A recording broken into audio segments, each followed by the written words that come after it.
প্রথম যেটা আমি করব, একটা গানের কয়েকটা লাইন আমি গাইবো। আমি কিন্তু কোনো গায়ক নই। কিন্তু তবুও আমি গানের কয়েকটি লাইন গুনগুনিয়ে গাইবো এবং আপনারা শুনবেন। এবং দেখুন তো এই গানটি আপনারা চেনেন কিনা?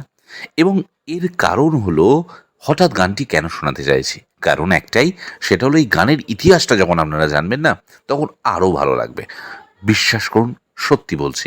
গানের লাইনগুলো শুনুন এবং দেখুন কত পরিচিত গান। আরে এর পিছনের ইতিহাসটা যখন জানবেন না, তখন আরও ভালো লাগবে।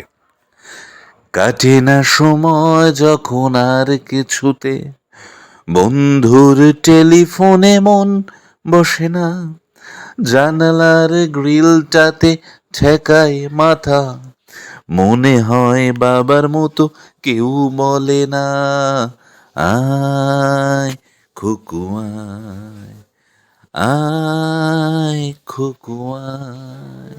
আচ্ছা, এই গানটি কার লেখা বলুন তো?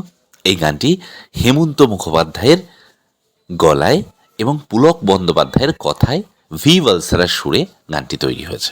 এই গানটির পিছনের ইতিহাসটা কি?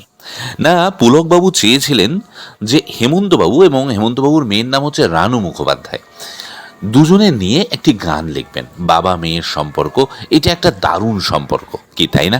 তো এই নিয়ে একটা তিনি গান লিখবেন। তিনি লিখেও ফেললেন এবং হেমন্তবাবুকে গানটা প্রথম দেখালেন।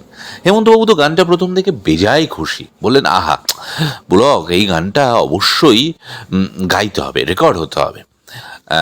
তারপর পুলকবাবু রানু মুখোপাধ্যায়কে গানটি দেখালেন। রানু মুখোপাধ্যায় গানটি দেখলেন, কিন্তু গানের কথাগুলো তার পছন্দ হলো না।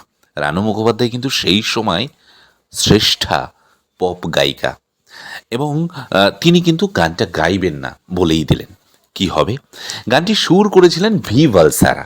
তিনি বললেন হেমন্তবাবুকে, আচ্ছা, যদি ওই মেয়ের কণ্ঠে শ্রাবন্তী মজুমদারকে দিয়ে গাওয়ানো যায়, তার কণ্ঠ আমার ভীষণ ভালো লাগে।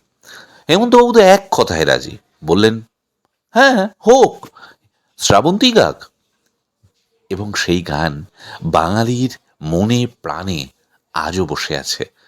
এবং বিশ্বাস করুন, যে বাবা মেয়ের একটা সুন্দর স্নেহের সম্পর্ক, এই গানটি শুনলে দুচোখ জলে ভরে যায় এবং গানটি যেন কোনো দিনও পুরনো হয় না। এবং বাঙালি যতদিন আছে, আমি মনে করি এই গানটিও থাকবে। আরও দুটো লাইন গাইতে গাইতে আজকের গল্প বা আজকের যে বিবরণ শেষ করব। আয় রে আমার সাথে গান গেয়ে যা, নতুন নতুন সুর নে, শিখে নে, কিছুই যখন তোর ভালো লাগবে না রে, পিয়ানোয় বসে তুই বাজাবি রে, আয় কুকু আয়, আয় কুকু আয়। কেমন লাগলো জানাবেন। আমি কিন্তু গায়ক নই, আবারও বলছি, কিন্তু এই গান তো দু লাইন গেয়েই ফেললাম।